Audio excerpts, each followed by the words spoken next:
All right, everybody, welcome back to Strangers Worth Meeting. Today, I'm real excited because I just met my neighbors at the RV park we're staying at just south of San Antonio, Dave and Michele Staudenmaier. I didn't say it the right exact German way, but we're pretty close. And what's very cool is we met these guys last night just as they were rolling in. Just as you do, you meet your neighbors on the road. And these two are fellow full-time RVers who took off about the same time Andrea and I did. You guys took off in July of 2019, and we were on the road in August. And so I figured what a great opportunity to talk to some awesome people about the full-time in life, the RVing life kind of. Had a bunch of different people on the podcast at this point, and I haven't gotten to talk about that part of things yet, which is really the part that makes the whole podcast possible. So I'm really excited to talk RVs with you guys. So we're hanging out in San Antonio, and what brought you guys to San Antonio, first of all? Well, we started in Florida, and we've made our way around the country, and so now we're in Texas, going across Texas. So we're spending a lot of time in Texas. And you mentioned you'd been like Pacific Northwest a bit and places like that too? We went from Florida, and then we headed straight north to Wyoming.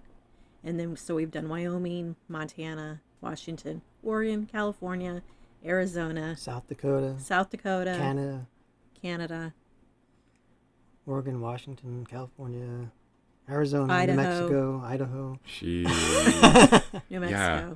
And that's no joke. So it's just the end of February right now, leap year day, which means you guys have done a lot. You've been busy because I haven't been to nearly as many places since we took off, and obviously we kind of travel for different reasons.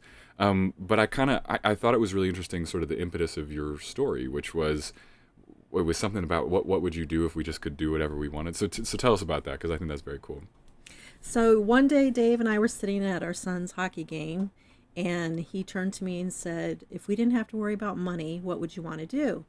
And I said, I think it'd be really cool to travel the United States in RV. And that matched his answer. But what's interesting is neither one of us had ever camped nor been in an RV before. So you just took off. We just decided to do it. It was a couple years ago. Yeah. But once we made the decision, things just started happening to help us get there and make it happen. So Dave made it happen, and so we sold our house, all our possessions, and 5 cars. Wow. And here we are. Yeah, and I should tell everybody. Oh, you didn't put it on silent. What a song! I forgot. Where is it? Okay, we lost Michele for a minute, but at least we get to enjoy the song while she's gone. It's our daughter. Whose name is Robin? Taylor. See, I was just hoping. It'd be a really good ringtone if that was the case.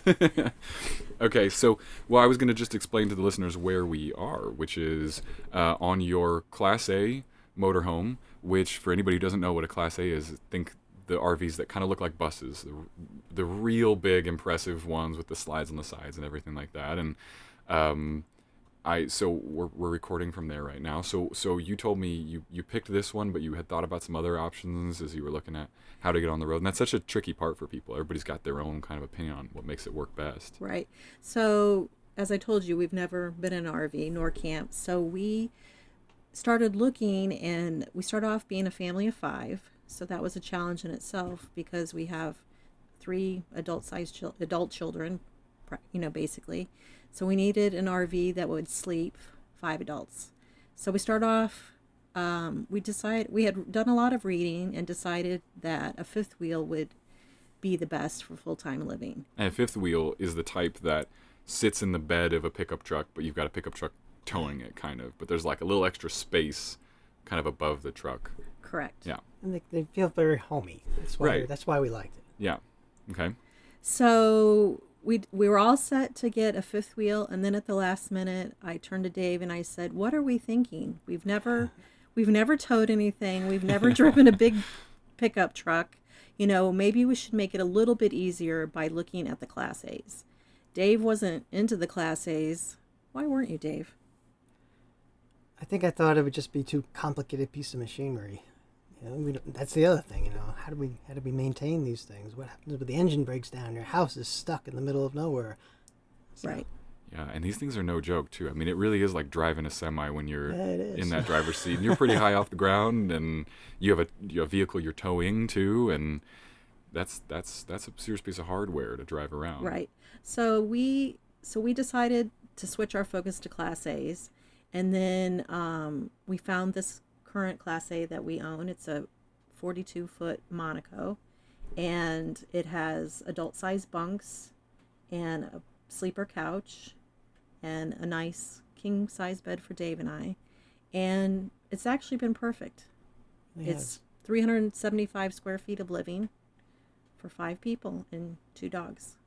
Yeah, and the great outdoors. And we're at a park right now that has a lot of good yard space. I've been taking advantage of it. Yes. Plenty. Yes. Depends where you stay, but if you find the right places, you really can have a grassy yard out in front, and that's all you need, really. Exactly. So it's funny, your story really does line up really similarly with Andrea and I, because we also had never been inside an RV. My family didn't go camping or anything like that. And so this was just out of the blue. It was just, we're going to do this in a vehicle we've never been in before and have no idea how that works. But it seemed like a really good idea. And for us also, with the business, we had reached a point the prior year where essentially we were on the road like about every other week. And by on the road, I mean on planes and living in hotels, because that's what it looked like for us to get to all our clients and do our work. And so we said, when you leave like that and you have to fly and you have to stay in a hotel, it's like, let's put all of life on pause while we go do this thing, which means that 50% of the time you're on pause, which was just too much of a percentage for us. And so now for us, it's that chance to have 100% of the time where we can be engaged, but also be working even while we're seeing and actually living life and doing what we'd like to be And doing. you've got your home with you. Exactly. You always still go home. Yeah. So I think one challenge that really bars a lot of people from looking at this, well, there's a couple, and I think that's kind of the key of the episode, which is what are those challenges and how did we kind of get past them in order to make this happen? So the first one obviously is work, and that's tricky. For us, it wasn't quite so hard because we own our own company and most of it happens online and our team is online. Traveling was a big part of it anyways. So how did you guys make it work with the work part of the equation? So right now, neither one of us is working. We decided to take 1 full year off to travel, as a family and see as much as we could in that 1 year. However, Dave and I are both very fortunate that we both have jobs that we can travel with, as Dave's in computers and he could actually work remotely, and I'm an occupational therapist, so I could work as a travel therapist. I've seen that too before. Yeah. That therapists can actually make this work from the road. But that seems difficult to me too, though, because your client base is always kind of shifting, so you're always looking for new clients, or how does it work? Well, I would work for an agency, and it's usually 3-month periods of time that you would work for that specific spot or location, and then after 3 months, then they would assign you to a different location. So you've been on the road for how many months is it now? 7 or 8? 7 months. Yeah. And is it something that you think you're going to stick with after that official year is up? Or you're working to get to a place where the work can happen on the road and it can all come together? Working on that. So I was in management for software development, but I realized, hey, I really like programming and I missed that. And I've been taking this year to also relearn all that, and then I can go look for a job that way. So I'm pretty excited to actually do that again. Yeah, so years up and you guys don't have plans to set down roots somewhere again. It's something that's growing on you, and you've liked the experience so far. Yes, we've really loved the experience. Dave has really loved it, especially. I mean, I have also loved it, but so now that we are doing it, we think we want to continue. So it's very flexible and very free. Everything you have is right here in this one small compared to the house we had. Yeah. It's a great feeling. Yeah, well, I think that's a big part of it too, is once you've made the shift, it's not so challenging to stay with it either, because the hardest part is just making the initial change. And it's like, well, we're comfortable, we have our routines, it seems it works just fine for us to have this small space. And it affords so many other opportunities too, to be able to be in different places and see different things. Right. And Exactly. so you guys have you have a bit more space than we do in our rig, but also more people. Started with 5. And how did you end up with just the 3 now? We lost 2 on the way. We lost 2 We on just the way. chucked them out the door. Said, see ya. So my daughter just graduated with a master's in occupational therapy herself. So she was on the road with us for 3 months, and then, it was time for her to start being an adult and start her life and career. So she interviewed from the road and picked Idaho as her place that she wanted to be, even though she had never been there. Because we had no home base and she could cast her net wide. Right. So she looked throughout the United States and where she wanted it to live. And actually she picked Idaho because the kids decided that the West was really what they liked. There was a lot of outdoor activities. They could hike and do lots of things. So she is loving living in Idaho by enjoying all the outdoor activities that she never got to experience by living in Florida, or even, Georgia, North Carolina, where we had previously lived. So she is hiking and skiing snowshoeing, Yeah. and loving life. Where is she in Idaho? Because I'm just trying to picture. She's in Twin Falls. Okay, I don't. Fairly small town, 2 hours from Boise. Okay. 50,000 people. That's a pretty growing area too. Boise's hopping, from what I hear. It is one of the hottest places for base jumping in the country. Base jumping. Base jumping. They have a Is that something huge she does ridge. too? She does not do that, and she better not. You Don't better do be it, glad Taylor. about that, yeah. But Oh, man. it's 500 feet high bridge, and these people just jump off it with a parachute. Yeah. It's pretty wild to watch. Into a canyon. Yeah. Oh my God. It's amazing. Yeah. Yeah. I'm gonna not put that on my bucket. Yeah. Yes. And then we lost another child of ours. He decided that he had enjoyed RV living but was ready to go out on his own. So he took an internship with an ocean conservation group in Malaysia. So he is currently in Malaysia. So he's out saving the world, and the other's out seeing the world. Right. And then one more who's taken online classes and just graduated. Right. He just graduated high school and he's now taking online college classes. Got it. And now he gets the freedom too to look all over the country and say, where do I want to be? What do I want to do? Right. Exactly. Do I want to stay? Right. Do you have do you make him pay rent to stay? We do not make him pay rent, but it is up to him to tell us if he wants to exit. True. Very cool. Yeah. So it seems like this was kind of a moment where the 3 kids were all looking for the next thing, whatever that was going to be.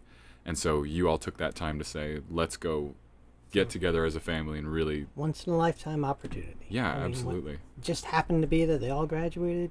None of them were attached to anybody at the time. It'll never happen again. Yeah, probably not. Yeah. Yep. They're going to be That's out perfect, there. yeah. Yeah. Okay, so other bars to life on the road. The one I think about a lot is stuff. All of the stuff. Yes. And when we moved, so we left a 1-bedroom apartment in Denver. Real simple spot. We had only been there for about 2 years, and I was still blown away by the amount of stuff we had accumulated while we were there. And part of this for us is that we had come across minimalist living and some nice financial independence stuff that very much was like, oh, we really don't want to own that much stuff anymore. But that must be a challenge for a family of 5 who's been in a home for... How long were you guys in? In Florida, we were in Florida. a house. In Tampa, right? 6 6 years. years. Yes. 6 years, right. So again, and 5 cars and all those things that you just Yes. start... Now, Tons what do and we do tons with of these? stuff. I loved getting rid of all this stuff.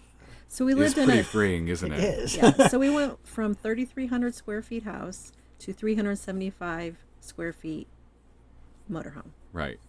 So we just got rid of it all. And we sold it, we gave it away, we donated it. However we could get rid of it, we Yeah. got rid of it. How long did that process take you? Um, Because I want to say ours was... We weren't doing it sort of like as a full-time thing. It was like as much as we can on the side as we get ready. But I think we started in March, and then we're finally done around July. I would say Dave really worked on it for about a year, but the hardcore, empty the house was probably a good 6 months. Yeah. Yeah, that's an undertaking too. And as parents, you've got all of these like keepsakes that I know, because I know my folks. For me, it was like I was ruthless. I was getting rid of things I never thought I'd get rid of, but it was just like, well, it's my stuff anyways, and I don't want it anymore, and want a new thing. But you've got the childhood drawings and the play sets and all the different stuff. They're all in bins in a storage So unit. yeah, so I think, didn't you minimize it down to 1 bin per child? Yes. Yes. So we did get rid of Took some pictures that of some stuff, too. things and actually threw out the little clay statues they made. Right. Well, let's take a picture. Yeah. The Yeah. baby tea. Do people keep teeth? We did. Is this something I didn't know? You Do can my keep parents have your my parents- teeth They somewhere? might have your teeth. They might have the tea. You're gonna frame In a me little for a bag. crime? Like, why are we holding on to teeth? I guess I never thought about where they went, but I suppose somebody has them somewhere. Wow. Okay. Yeah. But stuff, I think that's the biggest fear that people have, is letting go of this stuff. Mhm. And once you let go of this stuff, it's true freedom. Yeah. It True is. freedom. Yeah. What is it's the quote from Fight Club or something where he says like the things you own start to own you. Right. It's true. I Right. feel that even the things we own on the road now, where it's like when we pack up and go, certain things have to go in certain spots, and we have to load the motorcycle up and all these things, and it's like, wow, this is really eating up a lot of my time just to kind of move the stuff I own from one place to another. Mm-hmm. We don't think about how much that really starts to stack up on us, I think. Right. It's true. But Or how easy you can accumulate it. right, Yeah. it is easy, and well, so we got married right before we took off on the road. We had been together for 6 years before that, so it was like a small family thing. But one of the hardest things about the wedding was telling people, please don't get us any stuff. I'm sure. Like I know you love us, but I don't need a blender. I just Mm-hmm. don't need it. I've got one. It works fine. You know. Right. And so, but I think that was hard for people. And luckily now we've been through the holiday season. My birthday's coming up, and so that'll be another time I'll have to be like, I love y'all. I just don't want any things. But that's hard for people to let go of, because they've also kind of built this in as like, I want to get someone stuff in order to show them that I care. It's a whole world that you really have to break out of, and gets kind of dicey too, Right, it's especially when you're true. like, come to my wedding, but don't get me like Don't a buy normal me anything, gift. yeah. A gift card is actually makes me much happier. Right. Truly, it does. Right. So yeah, that's different, and I don't think a lot of people can do that, or feel that they can't do it. Probably makes it really inaccessible. Did you have like something that kind of shocked you out of that awareness and said like, Well, I think we were fortunate because Dave and I we didn't live in the same house our entire marriage. So we've lived in 4 houses. So each time we moved, we got rid of stuff. So that helped Yeah. in the general accumulation of stuff, but we still had a lot of stuff. yeah, yeah. Yeah. So the other thing I was curious about too, because your rig makes this a little more doable, like a Class A. People who want to be, I think, moving around more often, it's a little easier to have the Class A, because Correct. you don't have to kind of hitch up and do a lot of the things that we have to do when we get somewhere. But for us, we had other reasons that we needed to do it the way we did with the Right. travel trailer and the motorcycle and all those things. So you guys told me that you move around every like 3 to 10 days somewhere in there. Yes. Yep. I think that I consider that pace like breakneck. I would be stunned with that, considering how much setup and everything we have to do when we go places. But that you guys have enjoyed that so far. We can be out in probably an hour. Takes maybe an hour to get ready and go. So hook up the Jeep, bring up the levelers, bring in the slides. Yeah, There's not that much more. right. Yeah, it has been a very fast pace, but there's a lot to see. And, we had the short time of everyone being together. So we've put on how many miles? Oh, like 12,000 miles. 12,000 miles. Yeah, not Yeah. bad. Yeah. And probably another 12,000 on the Jeep. Yeah, does it track your mileage on the Jeep too when you No, that's are actual rolling? driving because it's a big rig, so we Mhm. can't necessarily park in a national forest or somewhere. Right. We have to park somewhere nearby, and then we take our Jeep and we go and Yeah. do all the exploring. Well, and that makes sense. But it's just always something I wondered about, because all 4 wheels are on the ground Right. of that Jeep, and I No, was it like, doesn't. maybe. It It's wears in the neutral. tires, but, Right. but doesn't put any miles Okay. on. That's not so And bad. that's for the Jeep. Right. Wrangler. Yeah. Right. Yeah. I don't know if every car would do it that way. I don't think so. Yeah. Yeah, but you guys have 2 engines to maintain, and that's the thing I don't envy, because I've just got the one to worry about. Correct. It Yeah. could be complicated. The whole maintenance thing is complicated. I mean, for the engine, it's an international engine. So you have to bring it to an international trunk Yeah. place to get it work done. Mhm. The generator is a Cummins. So you have to bring it to a Cummins place to get it work done. none of them do RV work. So if there's something wrong with the RV itself, the heater, the water pump or something, now you got to have a mobile guy come, or you got to bring it to a place that does RVs. So Right. it's kind of complicated. And I feel like those complications, I think about all those same things too. And there's times where I'm like, man, we put in a lot of work for this thing. I can luckily like stand up all the way in my shower, but I still don't fit quite well in it. I have no bathtub or access to a home gym, which would be something I would definitely do. But every time I come across something that I find inconvenient about this lifestyle, I've got 20 more things that I love so much about it. True. That type of freedom. You just don't get any other way. Right. Exactly. Even just the freedom to just change our minds, especially in this one year when we're not doing anything. Like when we were in Canada, and our daughter said, "Oh, they want me to come interview in Twin Falls, Idaho. What should I do? Should I fly?" I said, "No, we'll just turn around and we'll go. We were going to stay in Canada a while, but why not?" Right. You really can't do that. It's much harder if you have a house to do those kind of things. Yeah. You turn your house around, and we just stayed in it. Right. Right. I think there's a lot of things that people don't understand are actually somewhat easier on the road too. Yeah. Because there are benefits too. I think about it. I mean, for one thing, the rig that we bought, first of all, I'm thinking about price was a huge one for us because we looked at buying a house in the Denver area, which starter homes in the Denver area. I'm talking starter. I'm a modest guy. I come from Central Illinois. Okay, I know what a starter home looks like. It's a couple bedrooms. It's pretty. It's a normal operation. We weren't finding anything that was even halfway decent in a decent place in a decent neighborhood that was anywhere less than $400,000-$500,000. It was crazy. Yeah. And I understand that's Denver. That's not everywhere. I'm sure I could, for that amount, have like a mansion in Georgia or something like that. But for us, that's where we had wanted to be, and we didn't want to compromise on that. So we even looked at a place out, if anybody knows Colorado, we looked in Greeley, Colorado, which is literally about an hour and a half to downtown Denver, and it's also about an hour and a half to the mountains. So it's really an outlying town in Colorado. You really have to drive to go anywhere that you want to be. And even those homes, $350,000 for just kind of a normal home we might be able to grow into. Yeah. It was absolutely nuts. And so that was a huge one for us, was just like, the cost of this thing is how much less? Right. Is a tenth of what I might spend on a home.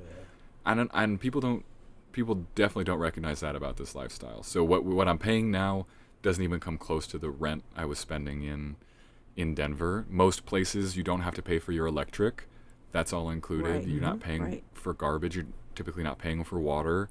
All of those different things that really start to stack up. Cable. And you have control over needs it. it? Right. So if you drive less, then you'll pay less on gas. Right. If you stay in a place longer, it's cheaper. So you can make those decisions anytime you want. Oh, we need to save some money. Let's stay here for a month. Or that'll save on gas and the cost of staying there. Yeah. Well, it lends itself to being frugal, which I think I am naturally a bit, but also to just like you're saying, to have that freedom. So we've stayed at the RV resorts that are real nice and have lots of awesome amenities and gated yards and all sorts of really cool stuff, because that's what we wanted to do for that 2 weeks. Right. But then we're going to go, I think one of the places we stayed was in Yuma, Arizona, and it was like the least accommodation we possibly. It was a tiny spot, tiny place, but it still had everything else that I need to survive, and it happened to be right next to a walking path. And it's like, all of a sudden, you've got so much advantage to where you're staying that you just don't get from another type of living Right, experience. exactly. Have you boondocked yet? No, and we talked about this yesterday too. But so for anybody who doesn't know, boondocking, that's when you're staying. It's dry camping where you don't have a water hookup or a sewage hookup or electric. So you've got to generate your own electricity if you want it via solar, and not make too much water waste.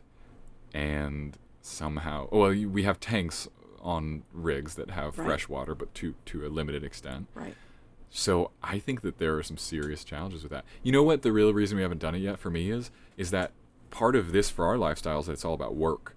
So we need to be in the places where we can work anyways, and we're going to likely spend a good chunk of the day on the computer getting the work done, and that's fine.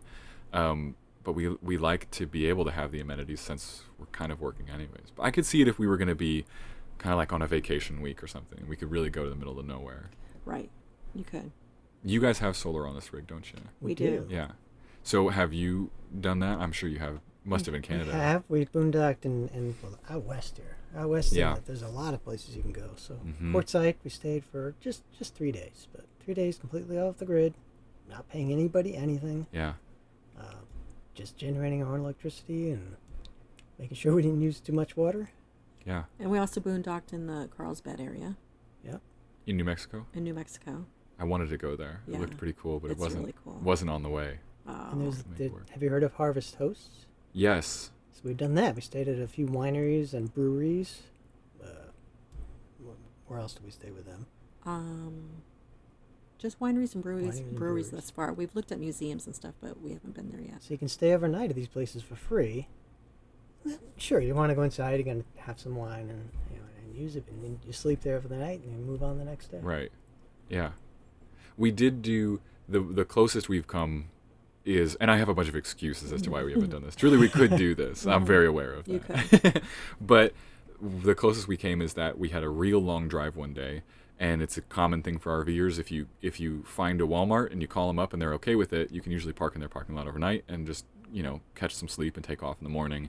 And that was fairly easy to do. It's a little tricky with our rig though, that you guys have an advantage here, because when we hook up to the truck, the front of the rig is tilted down, which is where our heads are. Oh, yeah. So we had to sleep backwards that night, because you can sleep at an angle where your head's a bit up, but you can't do it the other way. Right. You'll feel hungover. Right. Like it's not a good feeling trying to sleep with all the blood Blood to pooling your in your head, head. yeah.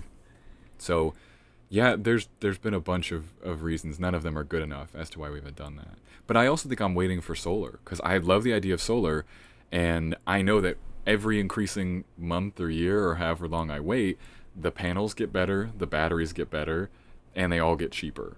Right. So I know there'll be a point where I'm tempted enough to just go for it. Yeah, I think so. Thanks to Elon Musk, right? Right. He'll get there. Right. I'm gonna save all of humanity. And probably. we've never done the Walmart thing. No? Yeah. Well, why would you? Because I think you could stay in a prettier place. True. Yeah. True. Yeah. But For we us, it could. was just- We needed to, we could. Yeah. Well, and you mentioned that you've had some rainstorms and you just pull over into a rest area, grab a nap. No one's going to harass you about that. I do love, it is kind of fun being on the road, like thinking that I'm like a big truck.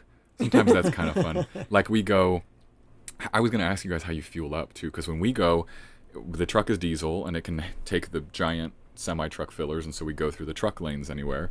It's super easy to do because I don't have to wait on anybody to get out of my way at the consumer pumps. I don't block the whole gas station up on there. Do you guys do that same thing? Same thing. This is a diesel rig. Go right in there with the trucks. Yeah, And the gas comes out so much faster. it does. I It have- does. I have a 100-gallon tank here, so It fills I don't 6 want- times faster. Did you know Yeah. that? I looked it up when we first did it because it was just blowing my mind, and it's literally 6 times faster that they believe it. dispense the fuel, because those trucks, otherwise they'd be there all day. All Yeah. day. Yeah. When I fill up at a normal pump, I'm real sad because I think ours holds like 35 gallons. It's like 15 minutes where you just sit there just waiting on this thing. So yeah, I mean, all of those things kind of, you start to make them habits and they start to become more comfortable. And the other thing I think is the booking and not knowing necessarily where you're going to be. But you guys are much better at that than we are, because I think you mentioned to me that you're booked well ahead of. But this is the first time that we've ever done that. Yeah. We haven't really booked far in advance our whole trip, except for now, just because we're into that season for spring break and we're going to Florida. So we wanted to make sure that we had place to stay once we got to Florida, because, well, not only spring break, but it's a very popular destination too. I need to do that too. Yeah. Yeah, I'm going to be in trouble if I don't get that done. But for the most part, no more than 2 weeks out is what we've been doing for the Yeah. last 6 months. And sometimes it would be, oh my gosh, where are we going tomorrow? Mhm. We didn't even know. And Does- sometimes we would change our mind. Yes. You know, we'd book someplace and then we'd go, do we really want to go there? And then we'd cancel and go somewhere else. Does that ever get frustrating? I find it to be, it's the most frustrating thing for me, because we'll sit all day, hours at a time, and you think it's not going to take that long. You're like, we'll just pick somewhere. It's not that easy. It does take a long time. There's a lot of things to think about. It's a like, lot. where are we probably going to get cell signal? Where are we maybe close to a grocery store? Because otherwise that'll eat up all, we don't have that big of a fridge in our rig. So it's like, we got to go more often. Right. Where are we going to, how close are we to like our client? How close are we to the city? Is it really accessible, or are you like staying in one of those downtown RV parks, which terrify me? Because you got to like Yes. drive through downtown to Right. freaking get to the places. So does it get that frustrating to you? Or is it just sort of my No, ours is my a little beef. simpler process, so Yeah. we don't worry about cell signal that much. Mhm. I mean, none of us are working right now, so we kind of just look at how close to the attraction we want to get to, or the destination city we want to get to. How close can we get without getting into all the traffic and downtown craziness, as you said? And that's about it, actually. You got to look at the parks too, though. Oh, Look and the at parks. parks. Well, and if they, we're a big rig. Like I said, we're, 42 feet. So Right. that's the biggest thing. Can the park accommodate us? Right. Because we've been to a couple of parks where they said, "Oh, sure, we can accommodate you," and it's been a really tight squeeze. Yeah. And Canada was one of those destinations. Canada, there's not that many Class A's we discovered. Oh, really? Canada's not really made for our big rig. We ended up going down this 3-mile downhill. Turned out to be a switchback Logging dirt road. logging road. We should have looked at satellite first, but we couldn't. Once you get in it, you can't turn around. You got to go. So we ended up, my brakes were actually overheating by the time I got to the bottom. And the people come by laughing at, oh, those stupid Americans coming here with their big rigs. What do they drive up there? I thought they were trying to sell Canada as like RV country. I thought that was a big seemed tourist like, no, draw, It seemed like smaller most people were travel trailers trailers. or Class Cs. which or is Class this Bs. kind of smaller. Smaller motor. C's are like the van-looking ones. With the B's are like thing the on Cruise top. America type. What are Right. the B's? Yeah. Yeah. I never B's know. are the van. Okay. B's are the camper vans. Yeah. And then C's are the ones with the van front, but the thing over the top. Like a small U-Haul truck almost. Yeah. Correct. Okay. Yeah. Okay. So we felt like, wow, we shouldn't be in this park that we were There in. are some moments too, aren't there, when you're driving, you're like, "Oh my God, did I just screw over my whole? gosh. Like, am I stuck? Am I stuck?" Yep. I did have that once at a gas station where I pulled in, and it's one of those Flying J ones where they have the RV fill-ups, and I thought I'd be good, but someone was like filling their propane to the side, and I went to one tank, but it was like, I could see that it was like out of service, and there was a sign, so I thought I could switch over to the other one, but it was too tight, and I was like, I'm gonna hit a curb or a pole or Right. something, and so I actually had to like back through it, and that's not easy. No. That's one of the things that scared me about the fifth wheel or with a travel trailer. How do you back that thing You know up? what it is? It was scary the very first time. So when we took off from Denver after the wedding, and we literally took off like Andrea would know, but it was like 2 or 3 days after the wedding. It was like, let's get married. We're already ready to go. The rig we had purchased it. We put it in storage while we painted it and all that stuff, and we were just going to take off. And the first place we stayed was in South Dakota and was a back-in spot, and I was not ready for it. Because when you're in the RV land, you've got back-in spots and you've got pull-through spots. I love me a good wide pull-through. Yes. Because you literally just got to drive right into that. If you miss it, you're not Right. quite left to right. Perfect, Right. fine. You drive right through, you loop it back around, you come back and try again. I think we did it twice when we pulled in here. It's not a big deal, but the back-in spots, you got to approach it right. You got to find exactly where it's going to hit, and then usually Andrea will jump out of the car and she'll get on her cell phone with me so we can talk, and then you really got to pivot right and know what you're doing to get it into the spot. Yeah. It's tough. It is tough. We made it work for the first time, and we've stayed in places. I think the worst places are where you have a straight 90-degree turn to make.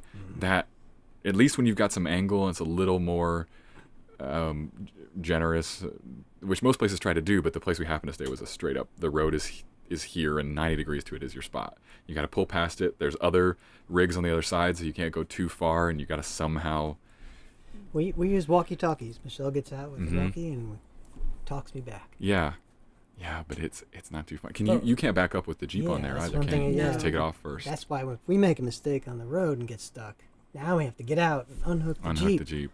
and then do something to get out. Yeah, at least I can That's just the thing go that makes me backwards. the most nervous is don't get into a spot where I have to unhook the Jeep in the middle of a road. Yeah.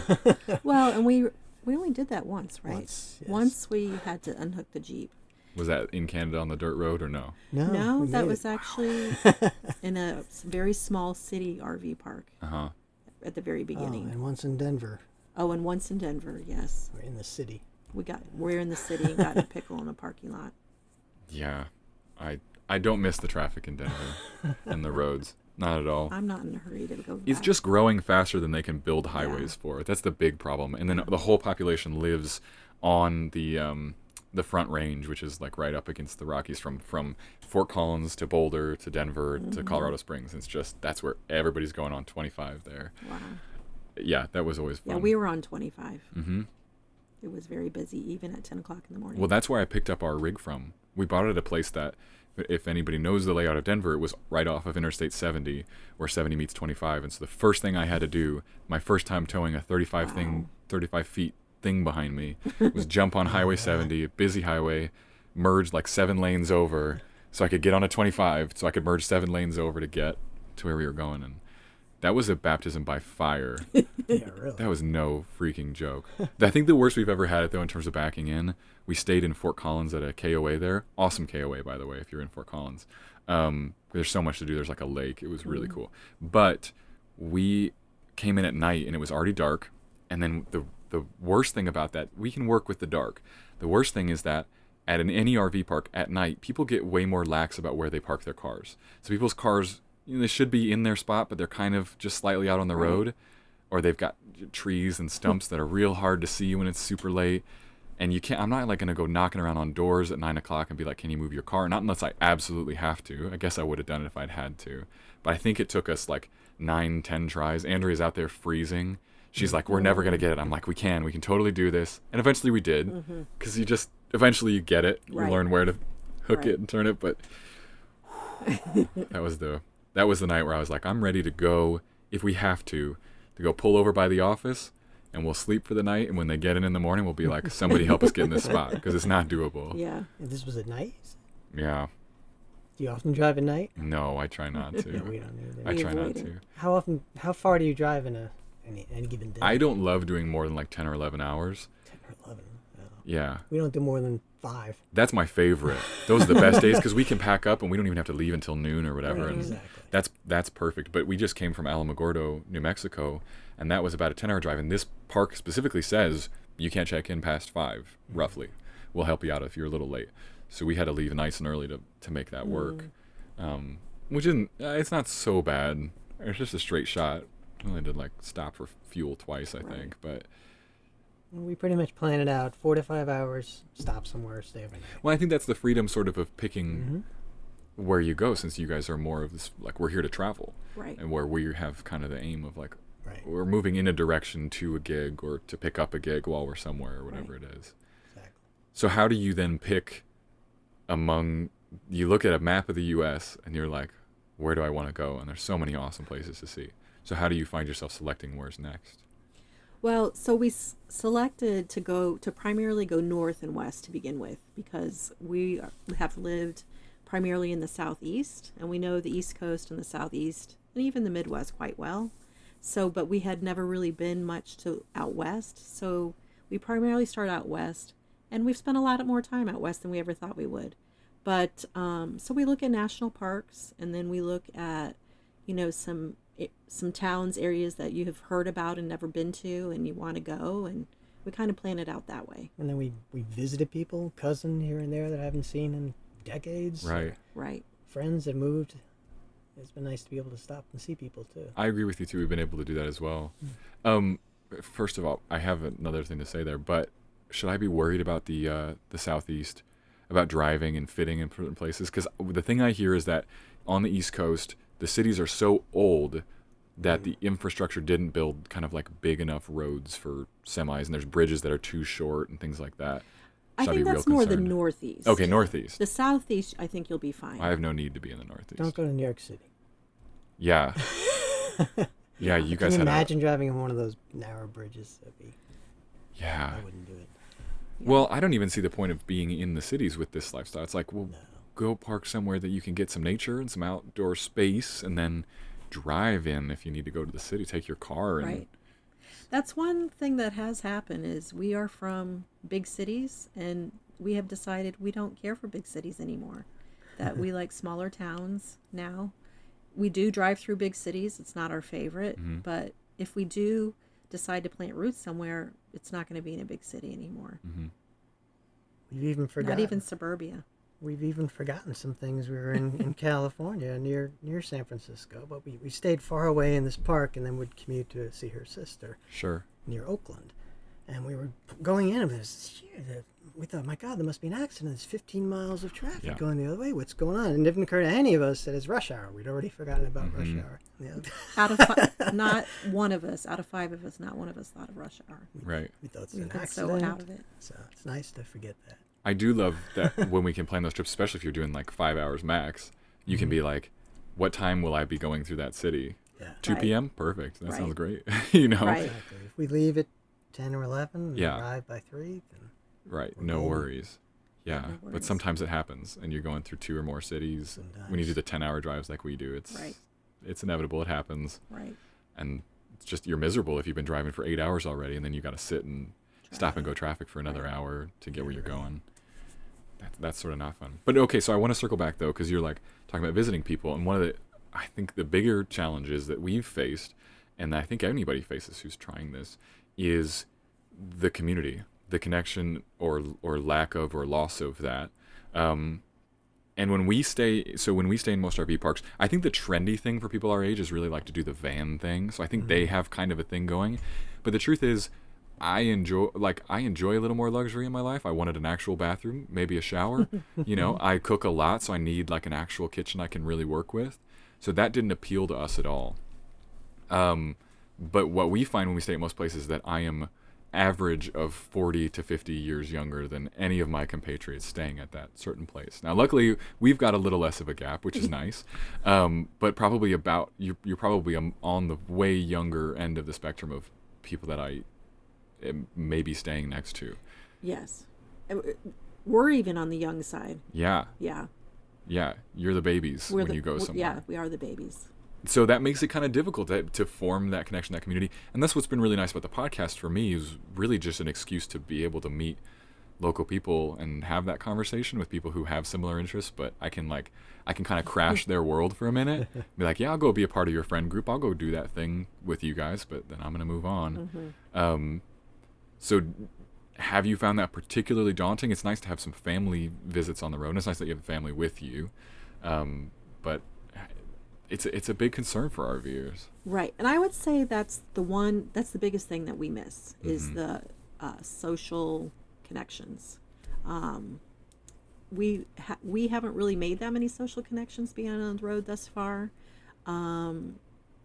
I think it's been hard for us to make social connections just being a family of 5 and then a family of 4, because we're more unapproachable being that large, sitting around a campfire. Yeah. And then we're also been on the go a lot because we have been at such a fast pace.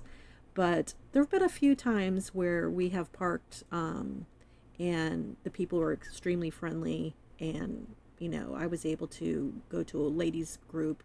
But I would say that's only happened. it's really at the resorts. It's really in the resorts. Yeah. That's happened twice in our 7 months. Still, Yeah. don't get me wrong, some of the nicest people I've ever met, but are they the right friend group for me to go grab a beer with? Right. Typically not. Yeah, Right, I'll stick right. out like a sore thumb from Right. that conversation. Right. But everybody has been super supportive on the road, and it's almost like, especially when you find other full timers, it's like there's something we both understand. There's something we get. It's even different from the weekenders, because there's something that this commitment kind of brings out in your personality, and I don't know. So there's something kind of to connect about that's a bit ethereal. Yeah. Well, we all understand what you're going through, right? Right. Yeah. We know. But that's also the great thing about the internet, because we can make those types of connections with other people, even if we're not in the same space. And so Right. that's good. I call my family often as I can. Call your mom's people. Right. But it's still not quite the same, is it? Although there's an advantage. I'm a clumsy guy who embarrasses myself frequently. So now I never have to worry about anybody knowing me for more than 20 minutes. So if I embarrass myself, cool. I'll see you maybe in a decade and you remember who I am. That's It really great. works out just Yeah. fine in that way Yeah, too. that's funny. But I'm leading to something that I don't know if Dave wants to talk about, or if this is a big secret, but I hear you're working on something, Mr. Yes. Software. I needed a project. Yeah. So if I'm going to relearn programming after a decade of being in management, I just need something big to work on. So I had this idea that it was hard to find information that was specific to the way we wanted to do RVing. And sometimes it would be misleading. People who are maybe stationary would give answers to questions on these forums and whatnot Right. that were, it just gave you the wrong impression. Sure. So wouldn't it be nice to be able to talk with people that are in the same kind of situation you are? So I thought, all right, I'll write an app for that. So I'm writing one. It's going to be an RV Like Me is what it's called. So maybe by the summer it'll be done. Is there a if you don't have this, we need to help you set this up. Is there a site people can go to get on an email list so that they can hear about this once you launch it? There isn't, no. Okay. It's just been a project. I'm gonna help you set it up. You're gonna call me. This is my skill set. So, All right. Well, let me think about what is the website first of all. So it's rvlikeme.com. rvlikeme.com. If you go there now, it'll say under construction. Nice. It'd be real exciting to go visit that. But I figured if you just can connect people that have similar interests, it could be your age, it could be I want to know other people have travel trailers like me, or motorcycles, or Right. they're full timers, Right. Whatever those are. If we could just get in groups that are specific to you and be able to show you other people Right. who are doing the same kind of thing, we can make more connections that way. Yeah. Connections, meetups, different things like that. There's a few groups that do it. Like Escapers is sort of the one most people know. Are you guys a part of that group or done anything? We just joined that in the fall, but we haven't taken any advantage of any of the meetups Yeah. or social things as of I yet. think you'd really have to plan for that. Oh, there's one in March way over here in Yeah. Tucson. We better head there. Yeah. Right. Well, like an haven't been able example, to do that. there was a big meetup in Lake Havasu, Arizona. Yeah, that's their annual bash, I think is. Right. It was their annual bash, but we had already passed it and had already made future plans, commitments, Right. so couldn't go back. Yeah. Well, we went to one event, and frankly, I think it was the wrong event for us to go to, but it was one just after we'd gotten on the road that was in New Mexico, and the thing that appealed to us was it was like the cheapest rate I've ever seen to stay, because they had like a special group rate, and it was at an actual RV park, so it was hookups and everything. It wasn't boondocking, and it was for a whole month. And so we were like, that appeals. That would be very nice to go do that. And so we went and hung out in the desert in Deming, New Mexico, which was awesome. They have a City of Rocks State Park out there, which is the coolest, weirdest thing I've ever seen. But again, I was even amongst that group still 30 to 40 years younger than the average member, and so so we didn't really participate in the social stuff because it was like we still don't fit into this group. I actually think we probably would do better at one of those like boondocking events. I think this one was like kind of appealed to like a bit of a slower paced crowd, which to me often means an older crowd. So I think that's probably what happened there. It's on me, but it wasn't what we were looking for. So I'm totally intrigued by the idea of an app that lets you get more custom with that kind of thing instead of just being such a broad. Cool. Maybe it'll actually work. Yeah.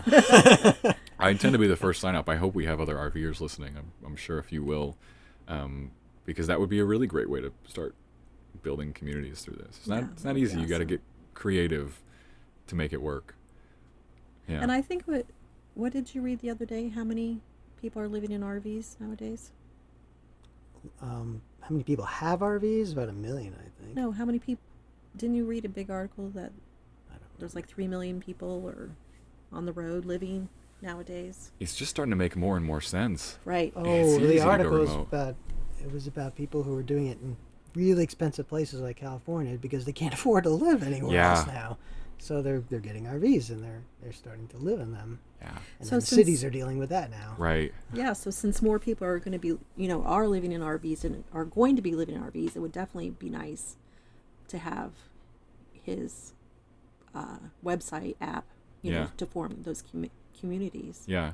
This is not something that's going to slow down the growth on this world, because the more opportunities we have for the internet to solve our problems and make it possible to do anything from anywhere and have Right. global communities, Right. the idea of staying in one town your whole life is just disintegrating slowly, which I don't think is a bad thing. I'm No, certainly, Yeah. I don't know if I'm an early adopter of that. I'm somewhere on that curve, right? no, it's been great, Yeah. In a few years, Elon Musk's going to help us out there too with his I keep Starlink. thinking of, you know what, this is the third time I've thought of him in this conversation, because when you were talking about the traffic in California, I remembered I heard him talking about how he's building tunnels that people Yes. that will supposedly solve Boring it. company. But like vacuum tunnels is what he was talking about, so that there's no like air friction. He's nuts, but I really like him. Yeah. They're putting 60 satellites up every 2 weeks. Oh man. The astronomers are starting to complain about it. Yeah. No. This Yeah. is going to be a network of 30,000 low Earth orbit No kidding. satellites for internet across the world. Yeah. We're getting there. Yeah. I would appreciate that. Sometimes we do stay somewhere and I'm like, well, I'll have Yeah. terrible internet for 2 weeks now. And you can't always know when you No, show up you It's somewhere. hard to find. You look at the reviews. Some people say, Mhm. "Oh, I have AT&T and there was a good signal." Or Right. something. Yeah. The thing that frustrated me the most is when we stayed in, it must have been when we stayed in Tucson, because my phone says it has LTE and then it won't pull the internet. And I'm like, why are you telling me you have LTE then? Yeah. I don't understand. So that's frustrating. But for anyone who thinks that when the parks say we have Wi-Fi, it's real, Yeah. it's not. Yeah. They're 90% of usually them not. even have rules that say you can't do anything but Yeah. email. Don't download. Don't download. Don't stream. stream anything. So yeah, you have to find other solutions. What are you supposed to do if you can't stream? Like sit outside? Like read a book? Talk is to your this? neighbor.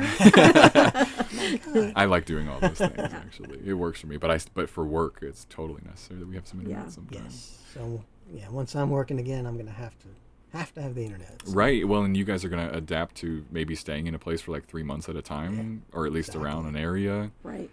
I could see that you could bounce around to a bunch of different parks though within a 3-month period, and still as long as you're a drive away. So that's not impossible. I think that'd be cool. Yeah. So that's kind of what the future holds for the family then, maybe. Right. Yeah. Right. That's the current plan. Yeah. Well, I typically wrap up episodes by asking about like a local person about what they love most about where they are. But since we're all nomads in the room now, I want to know about your favorite place that you've been that I should put on my list as a place I need to go. I loved Glacier National Park. Where is Glacier National? It's in Montana, I northern should know that. Montana. Okay. It was just beautiful. Great drives, great hikes, great RV parks, Lots of space too. lots of space. Montana. Very pretty. Yeah. I would say that's a great national park, but if you want like a cute little town, we really liked Red Lodge, Montana. Okay. That's a cute It's little near town. Yellowstone. It's near Yellowstone, right on the border of Wyoming, and it's a ski town in the winter, and then a cute little town in the summer, Old West town. Nice. Andrew's begging me to go to Montana. She really, really wants to go. Montana's awesome. Yeah. Yeah. Seems like it. Yeah. That was our favorite state, I think. Yeah. Yeah. And then I'll ask also your favorite part about this whole lifestyle. Is it the travel and the freedom? Is it the nature? Is it what is the thing that rules out all of the hard parts of the life?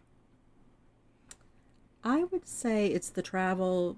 We like to eat different types of food, so we just experiencing all the different types of food and the local culture, and just seeing the different types of landscapes has been really So much in this country to see. Yeah. awesome. To me, that's the best part, Yeah. too. Just being able to see all these places I would never be able to see. You can't take a 2-week vacation and see all of these things. Yeah. Well, it's things that you wouldn't necessarily seek out in other circumstances either. right. There was no way I would, not because it's not interesting enough, but there was just I can see the picture of my life where there's no way I would have hopped a plane to go to Alamogordo. If I was going to hop a plane to go on a vacation, I wouldn't have gone to a town like that necessarily. But all of a sudden I'm there and I've got forest on one side and White Sands National Park on the other, and it was incredible. It was. So We went there too. It was. Yeah, It was it's- awesome. it's nuts. Everybody needs to get out there. But just by the happenstance of being able to be on the road and see a new place, it doesn't have to be, not Right. every place you go has to equal your 2 weeks of vacation that year. It Right. doesn't have to be up to Right. that task. It just has to be something that might be intriguing. We stayed in Exactly. a small little place, a wildlife refuge, where thousands of sand cranes hang out in the winter, and they all come to this lake at sunset, and they fly in. These are giant birds. They're maybe like 2 or 3 feet tall. Wow. So they all fly in and make this crazy racket, and you would never see stuff like that. No, you wouldn't even hear about it. Yeah. And I would definitely never. I would never have given up a week out of my life to go there for Right. vacation. Like, we've only got but 2 now, weeks. yeah, but Gotta now make it we count. can stop and see those kind of things. Exactly. Yeah. I think that's what it is. It's almost like you can lower the expectations super low because it's like, well, I have basically what I need to live, and does that thing look slightly intriguing? Cool. And then you go, Yeah. and then it can blow your mind Right. because you're open to that possibility. Right. It's even better than a typical vacation where you're like, you do find a place that matches up and you're like, okay, I've got 2 weeks this year, man. Like, let's use it on a really great spot. And you go, and then you really lead yourself to being disappointed because your expectations are just so high about what that place can offer to you. Or if it rains, you're screwed. There you go. You're out. You're 2 weeks. Right. There is a lot of this country to see, and plenty of space to do it in, and plenty of options for how to do it. And don't spend your whole life not doing it. Exactly. Tons to see. Yeah. So why wait? In our case, it was, what if we waited for retirement and, something happens? Things can happen on the way to retirement. Let's do it now. That's some of my favorite Tim Ferriss stuff, like life deferral kind of stuff. Yeah. Where it's like, let's do it now. What am I waiting for? Right. And it's against the norm, right? Mm-hmm. Most people are saving for retirement. Yep. We're spending our retirement. Yep. But we hear so many stories of people, retiring and then getting sick or passing away, and so we decided to live life while we can. Well, I love to that. The fullest. I love it. That's also a really nice note to end on, which is just, I think that's the point of this lifestyle. And I think that's the thing that you unlock when you're in that full-time lifestyle, that ethereal thing I was trying to put my finger on earlier, which is like, it's about being present. It's about making sure you're enjoying the time that you have, because you can't predict the future. So why put everything off? Exactly. Go and see this country. Go. It's beautiful. It's a cool place. Very cool. Well, thank you both for being on the podcast. Where can people find you if they want to? So give us the site again for when that app is ready to go. rvlikeme.com. Perfect. And you have an Insta too, we right? have an Insta and Facebook, and it's Game of Roamers. Game of Roamers. Yes. You must be big Game of Thrones fans then. It's all one word, Game of Roamers. Game of Roamers. Okay, so check them out because they're posting about their travels, and it's been some cool stuff you've posted already. I'm sure there's lots more given how quick you guys move around, so that's pretty cool. I'm going to have Andrea come over and snap a picture for us real quick while we're still here, and then I'll get a couple pictures that I'll post along with the podcast. So find me on Instagram at @THicksonLife as always.